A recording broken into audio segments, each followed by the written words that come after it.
Mass Effect, we're doing something similar to what we did with Jade Empire, which is we're creating a new intellectual property, which is the basis for a next generation game. And so we're building a role-playing game for the Xbox 360.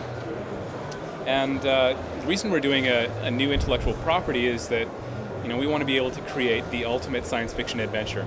And that means that we want to be able to take players to really a huge variety of different locations and really exciting stories. And to do that, we have to build an entire living galaxy that is specifically meant to tell the kind of stories that we want to be able to tell.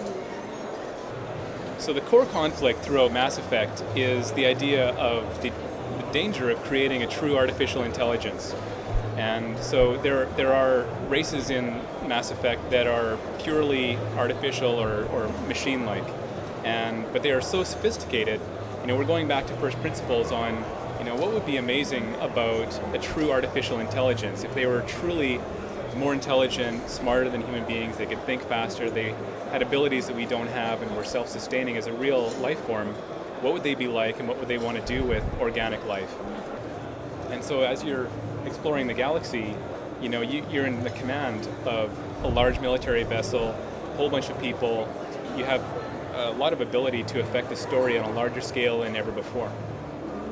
You'll actually be taking mankind to the pinnacle of galactic civilization through your actions. And therefore, if your actions are really evil and horrible, then that becomes the nature of mankind in the galaxy. So we're focusing on having the most advanced digital actors that you've seen before in a video game. The characters, for example, are composed of real people, really. They're 3D scans of real human faces, bodies. They're fully voice acted, so you're hearing all the characters with real people speaking behind them, and their motions, their animations are all fully motion captured. One of the really powerful things for the player is that this character, as real as they are, is a character that you've created as a player. So when you're creating your character at the beginning of the game, you're going to decide what your face is going to look like, what your hair is going to look like, your skin color. Everything about your character is something that you're adjusting. But what you end up with is going to be a real person, in a much more believable way than you've ever seen before. So in terms of combat specifically, it's going to be real time, but whereas Knights of the Old Republic, for example, was kind of pseudo turn-based, this is going to be real time, but it's still going to play like an RPG. So it's going to still feel very much like a role-playing game where you have lots of choices to make in combat, but it's also something where you have the time to think tactically.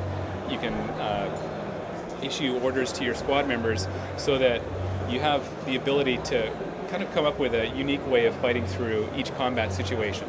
You've got your abilities that are very much real life kinds of things, weapons and tech skills. And then through biotics we have additional superhuman abilities that you can get very powerful in, and that's something we haven't really showed in anything that we've shown in our announcement yet, but it's going to be a really amazing and very differently styled kind of approach to kind of a fusion between very believable science origin to superhuman abilities that make it really amazing for what your character can do. We're creating a true epic, which is told across 3 major game titles. And so each one will have a very definitive and final climax. So you feel like you've really changed the galaxy fundamentally. You've completed the game.